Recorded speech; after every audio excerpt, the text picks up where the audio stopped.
Hank Aaron, oh, this is a great story. He was the minor league director when I was drafted in 1976. I was playing semi-pro baseball out in Eureka, California. My dad was at my house. Hank Aaron was the minor league director. I get drafted in the 5th round of 1976. Hank Aaron calls my house. My dad answers the phone. And he says, Mr. Benedict? He said, yeah. He goes, this is Hank Aaron, Atlanta Braves. He says, yeah, right. Hangs up. Hank Aaron, just true story. Hank calls back, says the same thing. Mr. Benedict, your son Bruce Benedict, yeah, right. Hangs up on Hank Aaron. Finally, the 3rd time, he said, Dave, we drafted your son in the 5th round. Please don't hang up, whatever. So I said to my dad's dying dad, I said, Dad, you're the only human being in the history of the world in communication that's hung up on Hank Aaron twice on a phone call. But that happened. My dad was in Omaha, Nebraska.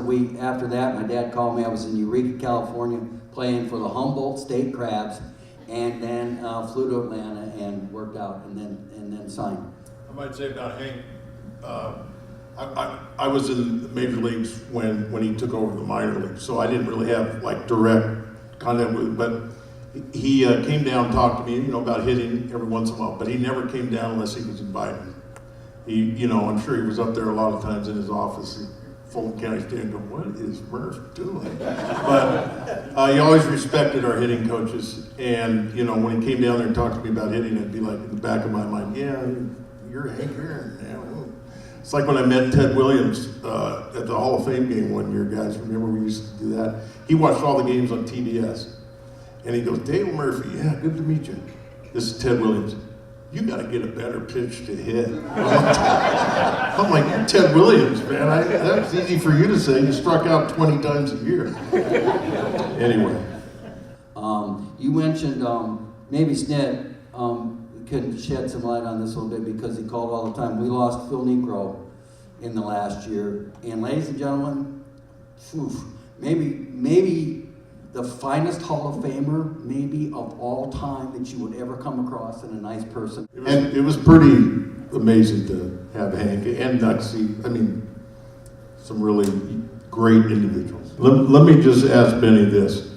What did Nuxie say about you in the Hall of Fame?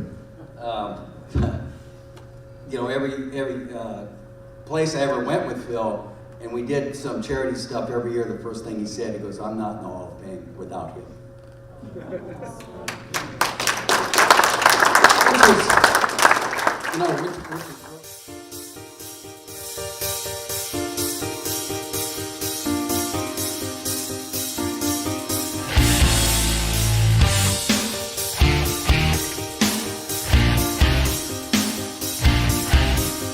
Hello, baseball fans. You're watching On Deck with Tyler Redmond. Welcome into On Deck as always. Thank you so much for checking out the channel. Really do appreciate it. It's Thursday night, guys. No Braves game is on. No better time than to come on and talk about what's going on with your Atlanta Braves. Of course, as always, make sure to follow me on social media. You see the tag down below. And of course, make sure to shop On Deck. We got a lot to get through tonight. We're going to talk about what you guys want to talk about later, so if you're sticking around for that, make sure to stick around. Make sure to comment. I'll talk to you as long as we can go tonight. But I really wanted to get a couple of things out there in the open that we all are aware of by now. If you've missed my video on Max Fried and Kyle Wright, it's out there on the channel right now. But I want to talk about this a little bit more in depth and a little bit longer form, because there is no doubt that the Braves are in a rough patch when it comes to starting pitching.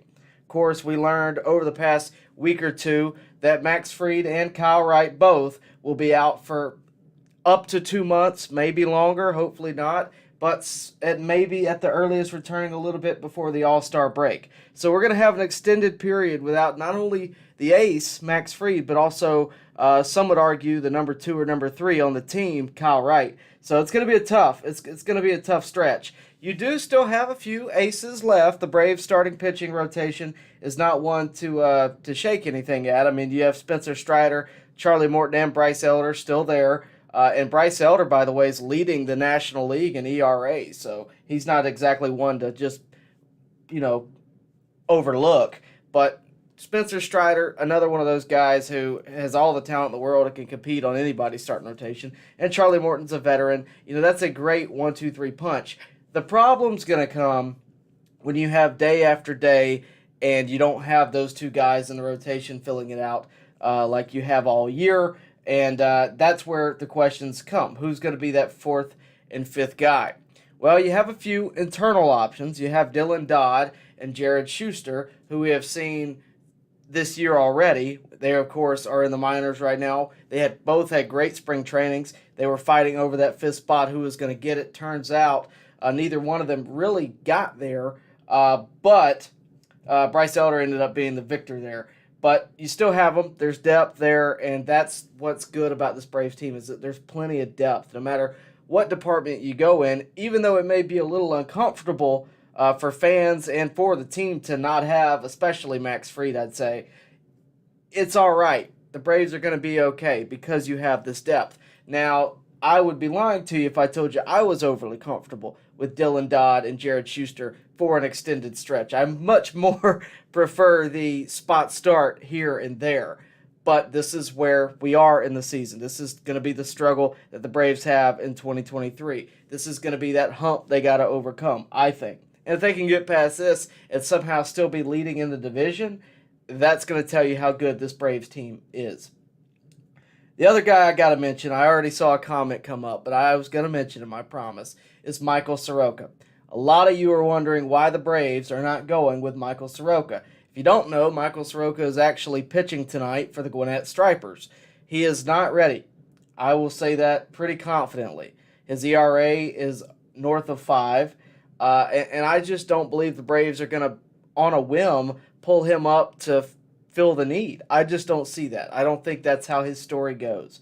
I see it more being when he's ready, on his own time. I don't see it being when the Braves need him. I think it's going to be, when the Braves see fit and when he is, again, healthy and ready to go. If you don't believe me, there's been plenty of times where the Braves could have pulled him up over the past few years, and they never did. He was pitching last year in Gwinnett. They didn't pull him up because he wasn't ready. I don't think he's there yet. I don't think his ERA says he's there yet. And ERA is not everything. His fastball velocity is up to 95. That's great. I think they're going to want him to have a few more innings in Gwinnett. And look, if I'm wrong, by all means, I'll own up to it, but I just don't see it going that way. That being said, that's in the immediate. That's in the next week. Over the next 2 months, I think you very well could see Michael Soroka back, especially if Dylan Dodd or Jared Schuster do not work out long term. And that is certainly a possibility.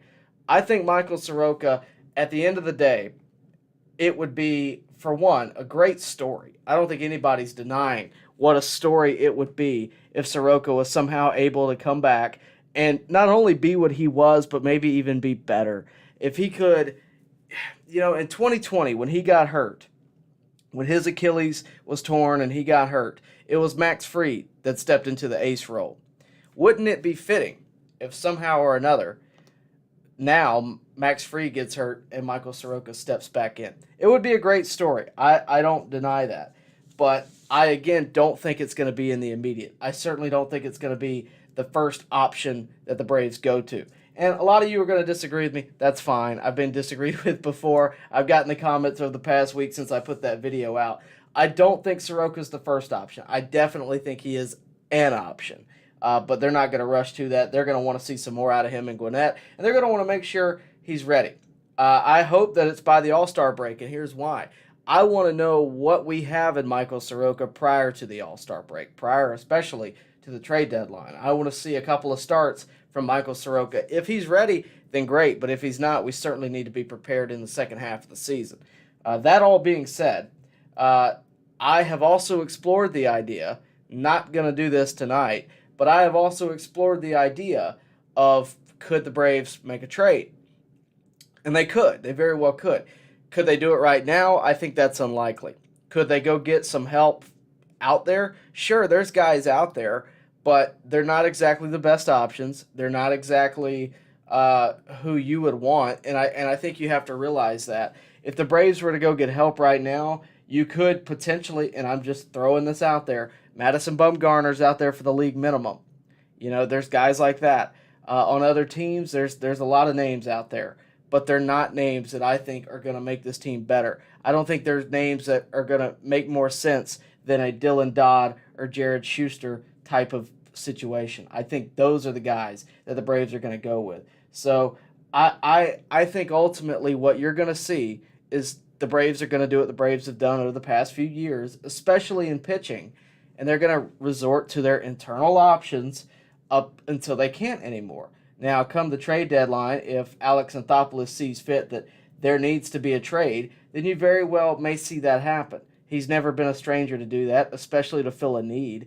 But right now, and especially right now, there are too many teams that are in it, that can contend, especially with the expanded postseason. There are too many teams right now that aren't sellers. They're still in this. There's a couple like the Royals and, maybe the, I don't even know, but there's a couple that are out there that aren't competitors anymore.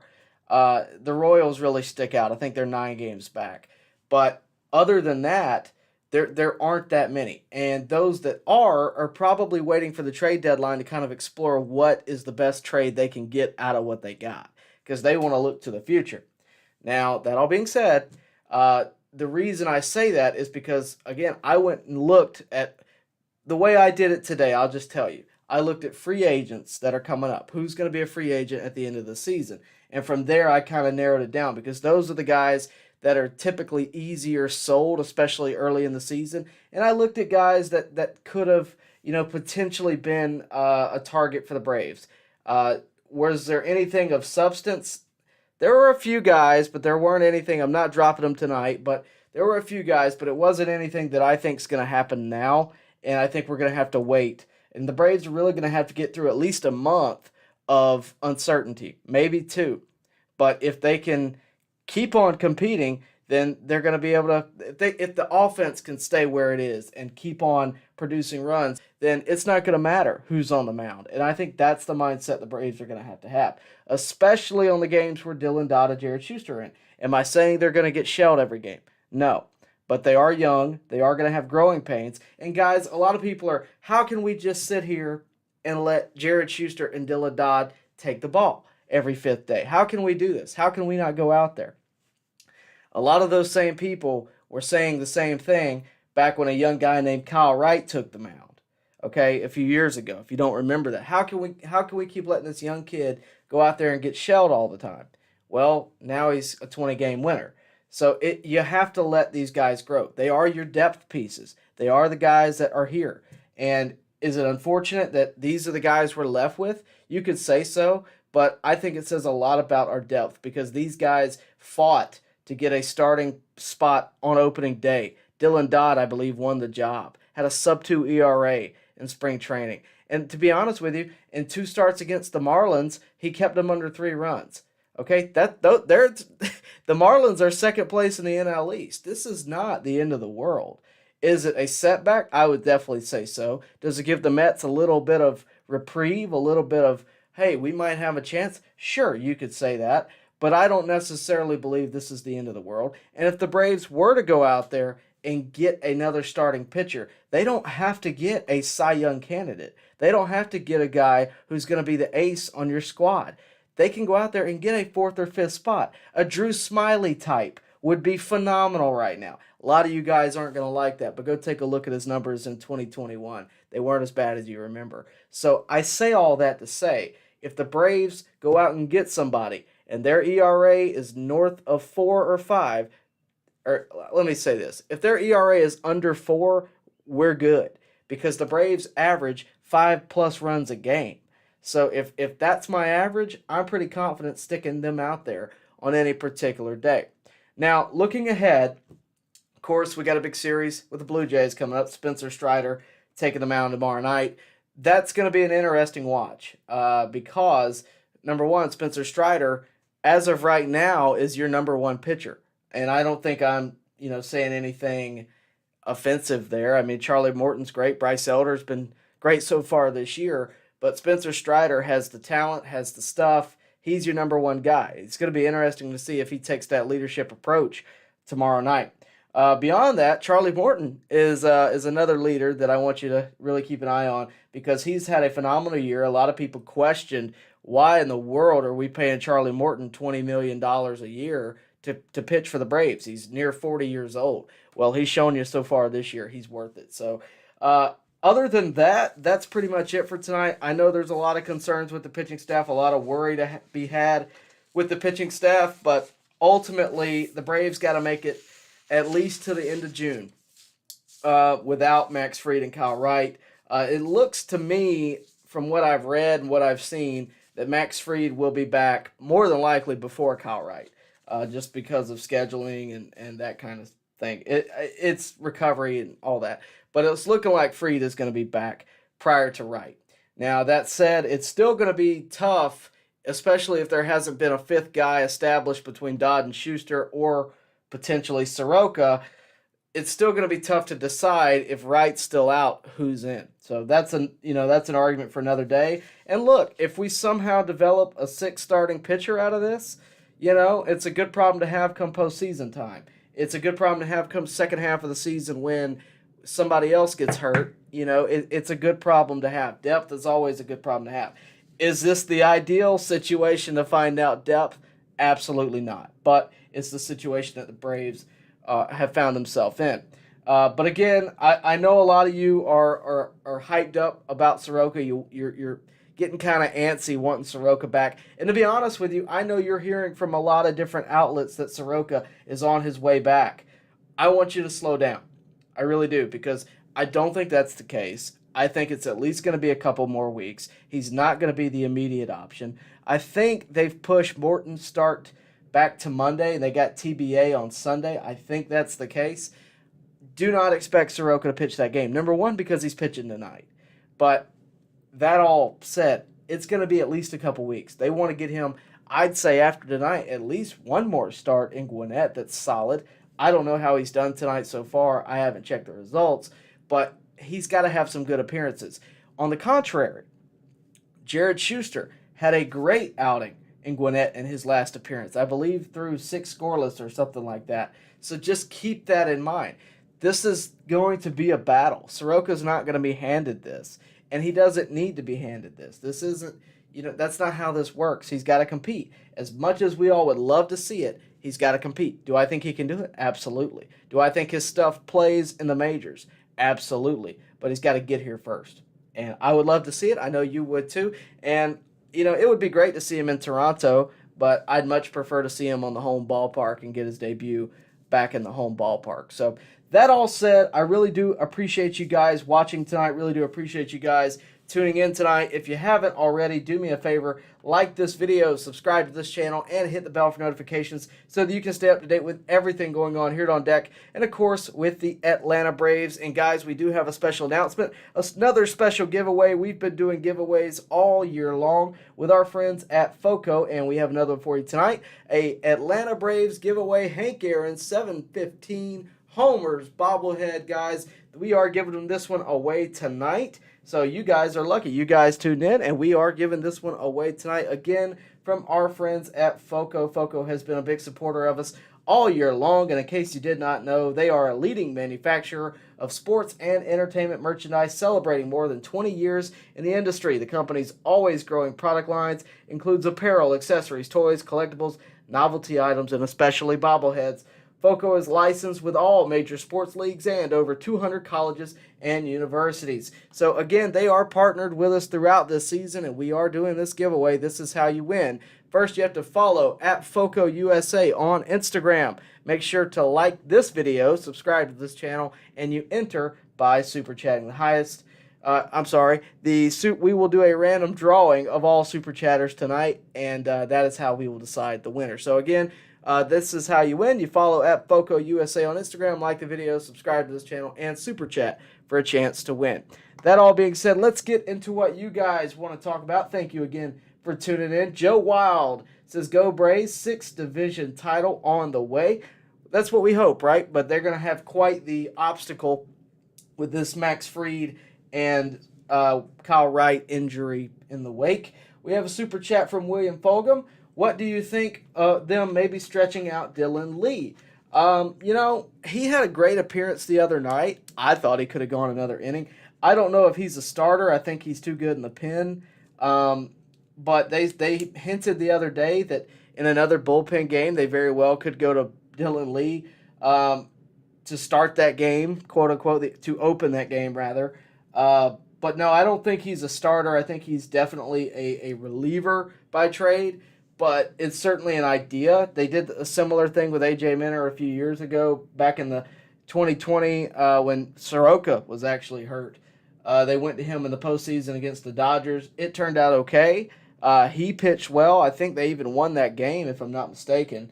But I don't know that he's necessarily got stuff the last 5 innings. I could be wrong. But I don't think that's in the Braves' plan necessarily is where I would go with that. It could happen, but I don't think it's necessarily in the books as a plan for the Braves to do. Thank you for that, and thank you for the super chat, though, William. Really do appreciate you. Chris Field says, what's up, Tyler? I guess this is the portion of the season where we get to test our pitching depth and find out what the team is made of. Fortunately, we've built a nice lead, and the Mets can't seem to score. Look, the lead is nice. It could be bigger. I'd be lying to you if I told you otherwise. The good news is the Mets actually did lose today against the Reds. They lost 5-0, so to your point, they can't score. But, guys, at this point, I'm not really worried about the Mets. I'm worried about the division. Because, yeah, the Mets were the guys that we competed with last year, but the Marlins and the Phillies are closer to us, in the standings. The Marlins are 6.5 games back. The Phillies are 7 games back, and the Mets are 7.5 games back, and nobody's even concerned at all about the Nationals. So, for me, the Braves are by and large the best team in this division. I've thought that all year long. I didn't think the Mets really got better. I thought if there was a team that got better, it was probably the Phillies because they added Trey Turner to the mix. But no, I think the Braves are by and large, by far, the best team in this division when they're healthy. The problem is you just took the health out of this equation. So it's going to be interesting to see. I really hope the offense keeps going. And look, it's never a crazy thought that one of these pitchers could turn out to be what the Braves need for the next 2 months. If they can clutch up and be what we need, that's going to be, what they got to do. Because at the end of the day, nobody's questioning who Max Fried is. Nobody's questioning who Kyle Wright is, Spencer Strider, Charlie Morton, even at this point, Bryce Elder maybe. I think there is a question beyond that, though, the depth. Because even I'm not going to tell you who I spoke about this with in spring training, but I spoke to someone in the organization, and their biggest question going into the season was depth. And I took that in the sense of position players, because if somebody was to go down, like, for example, if Olsen was to go down, who would take over first base? If Riley was to go down, who would take over third? If, obviously shortstop, we have a million options right now. Left field, we have a million options. But that was my biggest question, was position players.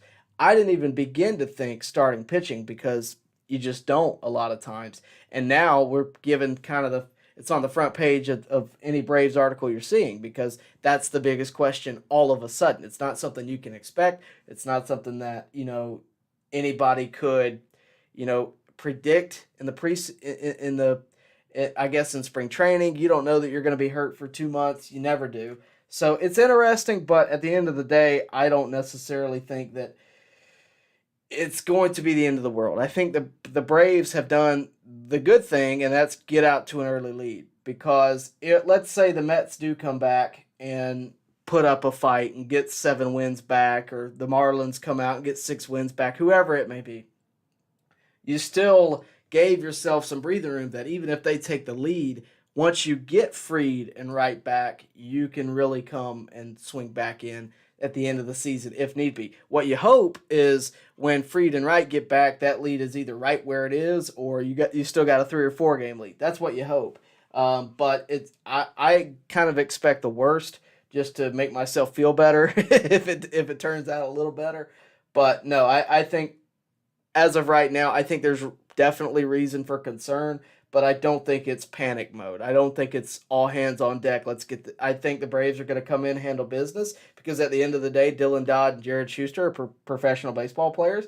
They're going to be expected to do their job. So we'll see what happens. Martin Armour, is it me or does it seem like we sit Fried down every time he has a rough start?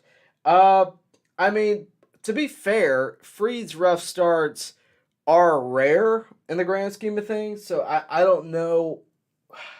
I don't know what your point is there, if I'm honest with you, because for me, I haven't noticed it, but I don't know if you mean send Fried down. I don't know what you mean, but I would say I don't necessarily notice it, but I'm sure there's actual reason for concern, if that makes sense. But that's just me.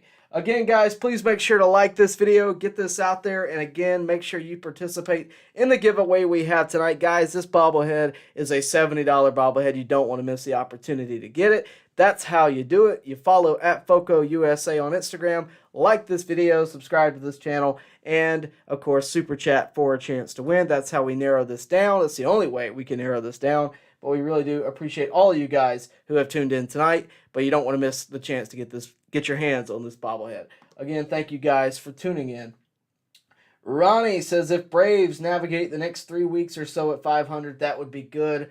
Over 500 would be great. That's the thing. With this offense, I believe they can. I believe they can do better than that even. I think you saw what Acuna did to that ball last night, but if Riley can really get going, because Olsen has kind of found his way out of that slump. I think Riley's still sort of there. He's gotten a couple of hits here and there, but he hasn't been in rhythm. It hasn't seemed like to me. And I think if he can get going, then this offense is really going to be a weapon, and more so than it already is.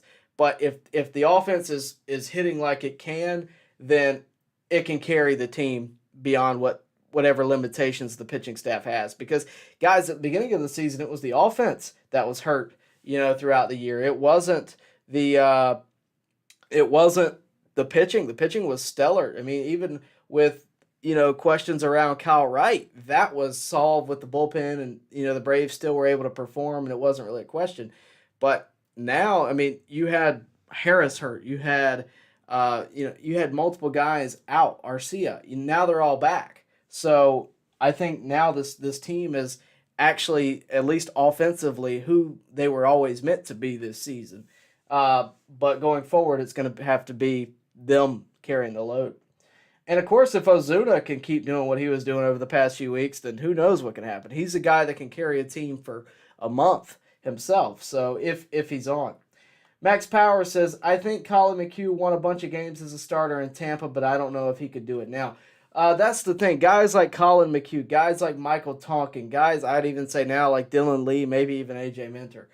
Guys like that can give you multiple innings are invaluable out of the pen. And I was actually, my dad's watching this, I was actually at lunch with my dad today, and I posed the idea that if, let's just say we get to a point where another starting pitcher comes into the fold, right? So we're in August, and you have Max Fried, Spencer Strider, Kyle Wright, Charlie Morton, Bryce Elder, and for you guys' entertainment, Michael Soroka. A guy like Spencer Strider or a guy like Bryce Elder could be a weapon out of the pen. And as much as we're talking about bullpen guys potentially being starters, I want you to start thinking about starters being bullpen pieces come postseason, because Strider out of the pen would be very dangerous. And I'd say even Bryce Elder, a guy like that can give you long relief in a crunch time situation would be invaluable. And maybe even a Dylan Dodd or a Jared Schuster, whoever that could be at the tail end of the season.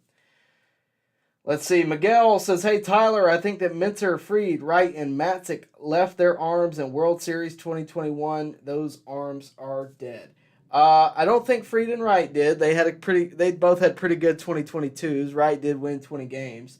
Matzik, you might have an argument. I definitely think he was a little overused, but I think, for that moment, I think you have to accept it. But, hopefully Matzik can come back and be what he was. I mean, there was no better arm in 2021 in that bullpen, especially during the postseason, than Tyler Matzik. Let's see.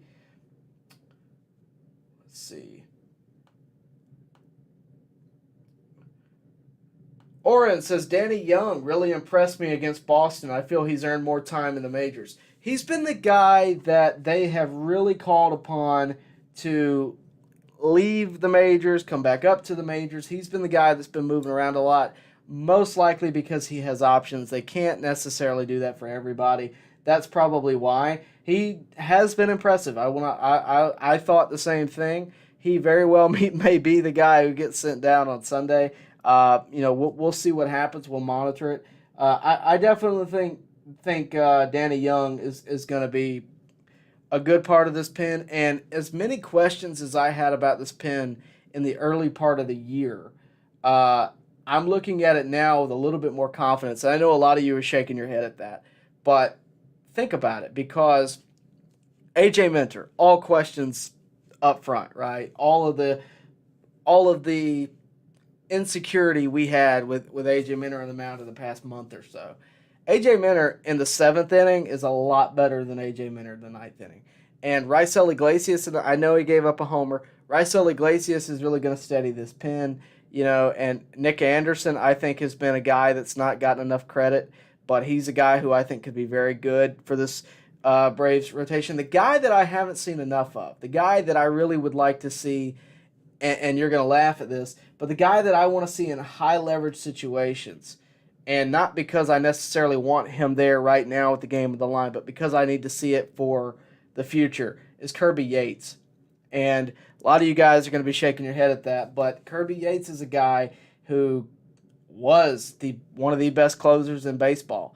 And I think if he could get back to where he was, he's going to be a force to be reckoned with. Will it happen? I don't know. But we'll see. We will see. Matthew says, hey, Tyler, if the Braves were willing to eat most of the salary, what kind of pitching return do you think the Braves could get from a hitting needy team in exchange for both Rosario and Ozuna? There's never enough people that want to get rid of Marcell Ozuna and Eddie Rosario. I don't think they could get much, if you want to know the truth. I really don't, because at the end of the day, Ozuna has been hit or miss. As good as he's been lately, he's been very hit or miss. I think what the Braves are hoping to do is one of two things. They're either hoping to raise his stock for the trade deadline, or they sincerely want him to be who he was in 2020 and play for the Braves. For Eddie Rosario, I don't think the Braves are losing Eddie Rosario. He's not signed long term. He's not going to necessarily knock down the door for anybody that's good. And I think he would lose value in a trade, because I think he brings more to the Braves actually playing than he would in the trade market. And a lot of people may disagree with me on that, but I do. That's what I think. I don't look at Eddie Rosario. If I'm another team, I don't look at Eddie Rosario as the guy that's like, oh yeah, that's the guy I need on this team. All due respect to Eddie Rosario, but he hasn't shown that necessarily. And to your question here, a hitting needy team. If there's a hitting needing team, they're more than likely not in the trade market. Mainly due to the fact that they're probably not very good. So they're not trying to compete. They're probably a seller. They're probably selling their pitchers, because hitting, you can go get other players. You can go get one big bat that might fill your lineup, but getting a team getting a team in the trade deadline is tough. Now, granted, the Braves did work wonders in 2021 when they got Soler, Eddie, and Jock, and everybody else. So that was different in a way, and it wasn't necessarily, they didn't necessarily go get these guys. Well, they did go get them for their hitting. So that goes against my point. But I guess what I'm saying here is I don't think Eddie Rosario is that piece. I think Jock Peterson would be that piece. I think even Soler would be that piece. I don't think Eddie Rosario is that piece. And I certainly don't believe Marcell Ozuna is necessarily going to give you a huge return. Now, Now, if you're talking about the trade market as a whole, if you're talking about who the Braves could go get, who the Braves could, go out there and get us, if you're wanting a starting pitcher, maybe even a bullpen piece, I think what you would trade would probably look something like Grissom / Shoemake, whoever you want to throw in there, maybe both. Maybe a pitching prospect, maybe a A.J. Smith-Shawyer. I'm not throwing that out there. I'm just saying maybe. You'd have to give somebody with some potential. And Grissom and Shoemake both check that box. And I would think a pitching prospect from lower levels could check that box as well. Maybe even more. Could you throw in Ozuna? Probably not, because you're going to have to pay most of his salary. And I don't think, I'll be honest with you, I don't think losing Ozuna with whatever you're paying in his salary is a positive. I think it's a negative, because we're paying him to go play against us at that point. And, if you've ever seen the movie Moneyball, Dave Justice is hitting in the cage and Billy Bean comes in there and, they're having a discussion, and, Dave Justice says, "Don't you pay me, it's $9 million or whatever it is to do my job here?" And Billy Bean goes, "No, we pay you $2 million, and the Yankees pay the rest of your salary, because that's what we think of you." We don't want to be paying the rest of that salary. We're not the Yankees, right? The Yankees, by the way, last place in the AL East right now. But if you're looking at the trade market, we're going to do obviously more come trade time, and I'm already researching on what we could do in the starting pitching thing. There's not a lot of options. I mean, simply put, there's just not. And I did a lot of looking at it, at least, and today was kind of my first day doing it, if I'm honest with you. But I did a lot of looking at free agents, and I only did free agents to be fair. I did free agents at the end of this year. I didn't go in depth of who's on the market, who we could get long term. I didn't do any of that. I just looked at who's out there. And guys that are out there that are free agents at the end of the year that are also on a team that's more than likely selling, which is a major factor. Because when you're talking about trades, it's not just who would fit for my team. It's also who would fit for my team, who would fit for their team, do I have that? And also, are they a seller? Are they a team that's contending? Because if they're even close to contending, they're not getting rid of starting pitching. So when you look at that, the Cardinals have had a terrible start to their year. The Royals have had a terrible start to their year. The White Sox are pretty abysmal right now. The Giants are off to a slow start. So there's teams like that where you could argue, yeah, those teams are places you could find a starting pitcher. And I went and looked. I'll read you a couple of names. Guys like Jack Flaherty. Not that I want him, but he's out there. He's got a declining fastball. He could use a change of scenery. Zach Greinke is out there. But then you're going to look at his ERA and notice it's above 5, and you're going to go, ooh, do I want that?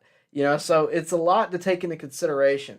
And the way I'm looking at that, the way I just told you about this list I pulled up about guys that could actually be on the Braves' radar, the way I just looked at that is how the Braves are, or not the Braves, is how other teams are looking at Marcell Ozuna, right? Yeah, I mean, he hit 3 homers in the past week, but this is in quotations, by the way. He hit 3 homers in the past week, but he's also had a very minimal start to the season, a very average, sub-average 2022, and not to mention whatever else. So that's how they're going to look at Ozuna. So do I think that we're going to get a lot back even if we pay most of his salary? No. And it's not like Marcell Ozuna is making a huge case for him to leave. And what I mean by that is actually a positive towards Ozuna. All you hear about Ozuna is that he is a positive clubhouse guy from within. That is all you hear. Does that mean it's correct? I don't know. But it's not like he's been a problem child publicly. It's not like he's out here, I don't know who to compare him to, but we've seen players be more outlandish and cause problems in the clubhouse. Ozuna is a lot of things. He's not that. And I think that's almost to his benefit because it makes him harder to get rid of. I mean, if we're honest, and not to mention his salary as well. So I know we're talking a lot about Marcell Ozuna tonight. We're talking a lot about Eddie Rosario. I didn't mean for it to get there, but we are going to talk a lot about trades in the next few weeks, especially considering the problems that the Braves are going to have in the starting pitching department. But that all being said, we're not going to be on here much longer. In fact, I actually got to get out of here in about 10 minutes. So I want to tell you one more time, don't want to miss this. This is an Atlanta Braves FOCO giveaway, and it's the Hank Aaron commemorative bobblehead for hitting 715 home runs. Guys, these bobbleheads are well made. I have a few of them myself. They're high dollar too. They're not exactly cheap. So a giveaway of this kind is something you need to take part in. Trust me. Steps to win. Make sure you follow at FOCO USA on Instagram. Like this video and subscribe to this channel. And of course, Super Chat is how you enter the competition. We will, of course, pick one at random unless it's only William Fogle, because if it's only William, he is going to win automatically. Now, that all said, I got a couple more minutes, and then I'm going to go ahead and let you know who won. Matthew says, hey, Tyler, how do you think this major... Oh, okay. How do you think this major long-term injury affects the cost of a Fried extension? He has to be less expensive than he was a few weeks ago. Absolutely not. No, I don't. I don't think so at all. Because, for one, this injury is going to mean nothing come his free agency time. Now, in terms of an extension, if the Braves were to go to Fried and say, hey, since that elbow of yours is hurting, you think you take $100 million less? He's going to laugh in their face, because that's not how this works. Max Fried has put up numbers after numbers after season, has in a lot of ways been the leader of the Braves starting rotation in more ways than one.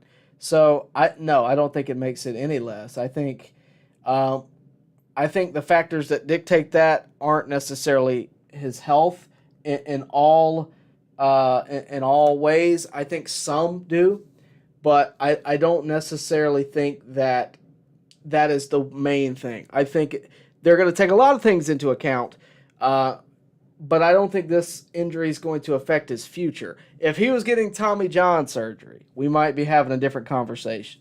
But this isn't like he's out for the year. It's not like he's gone for, the season or anything like that. I just don't think that. But I could be wrong. Chris Field chimes in with a super chat, says, hey, Tyler, nice bobblehead. Chris Fields just earned his spot to be randomly selected for this Hank Aaron City Connect bobblehead. Don't miss this. I promise you don't want to miss this. You will regret it. Again, these are given away by FOCO, huge supporters of the channel. Make sure you enter to win. Chris Fields with the super chat, thank you very much. We're going to answer a couple more questions, and then we are going to get out of here. Let's see. Z-Corp Alpha says the Braves will be fine. I tend to think so too. Joe Reese says, I watched Soroka pitch tonight. He gave up 3 runs in the first and then sat down the last 12 batters he faced. See, that's the kind of thing though, Joe. And look, I would love to see Soroka come back, but that's the kind of thing that makes me a little hesitant, because I don't want him to come into the majors and get shelled in the first 3 innings and lose his confidence. I want him to come in feeling good, knowing what he's got, and really seeing how that develops. So for me, I think it's going to be at least one more start, especially after hearing that. I don't think he's getting called up in the next week. I just don't. In the next 2 months, very possible. Very, very possible. But guys, also remember, this isn't just a normal guy on injury. This is a guy who's been gone for 2 years. It's harder to come back from that. And I think a lot of people just tend to overlook that. But anyway, let's see. Jake Hobby says he finally ordered his shirt from a few days ago. If you don't know what he's talking about, let me see if I can show you. He is talking about the On Deck shop, and that is something that we have been doing all season long. And guys, I would really appreciate it if you were to go check this out. The On Deck shop is a thing that absolutely is one of my favorite things. This logo, for one, we just made this season. It's just, I love it. I didn't actually make it. A friend of mine did, but he did a great job on it. But we made this logo mainly because it's easier to put on clothing. It's easier to get to you guys, easier to really put out there. And, of course, we have all different things. We have water bottles, we have shirts, we have sweatshirts. We have all these things that you can go get with our logo on it. And, guys, it's all for you. I want you guys repping the show. And, of course, tell your friends about it as well. But there's a million things on there. My friends have been pestering me to get free ones, and they don't even get them for free. So don't feel like you're not getting a deal. Let's see. Corey Carter says, I think Soroka could be a different guy in the majors. Hard to get fired up for the minor league games. Corey, to your point, I saw Eric O'Flaherty on the 755 show earlier today talk about that. He's like, it's hard to get psyched up for the minors. And as much as I get that, I also question that if I'm Soroka and I know that 2 good starts gets me to the majors, I think I'd be pretty psyched. That said, I understand it, but I also don't think he's ready yet. And, you know, it's hard to know because, and I mentioned this in a video the other day, it's hard to know that with the minor league stats, they're really questionable. They're not all telling. They're also not all encompassing because Spencer Strider, Michael Soroka is a ground ball pitcher. It's not exactly major league defense right now in Gwinnett. It's just not. But he would have major league defense in the majors. He'd also have Ronald Acuna in the outfield. He'd have Michael Harris in the outfield, not to mention what he'd have in the infield for ground balls. So that is a factor too. And again, if they call him up, they know something I don't. Great. I think he's 2 weeks away though.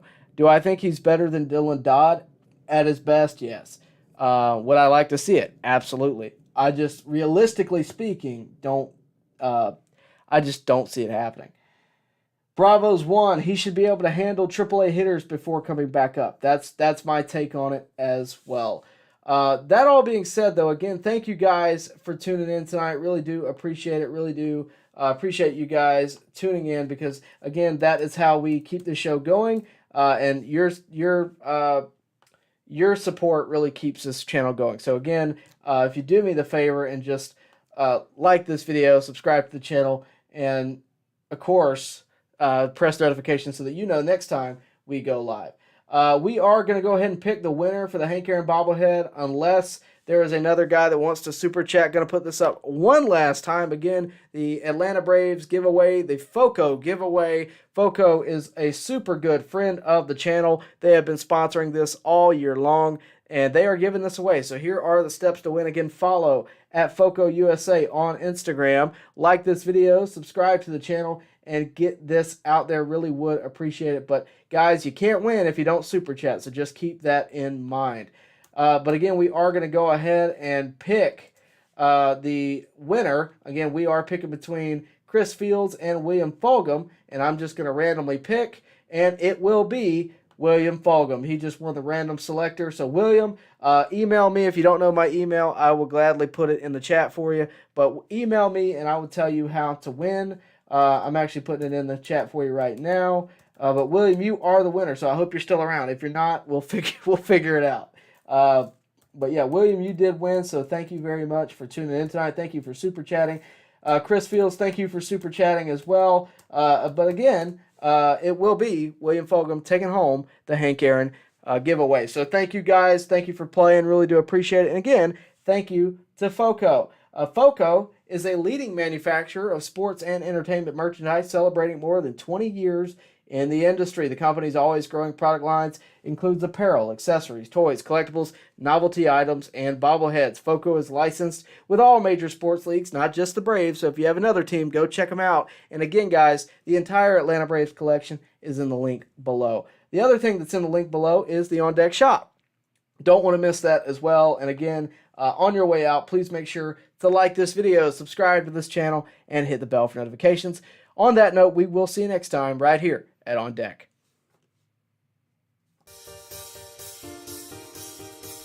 Baseball fans, make sure you like and share this video and subscribe to this channel. As always, thank you for your support.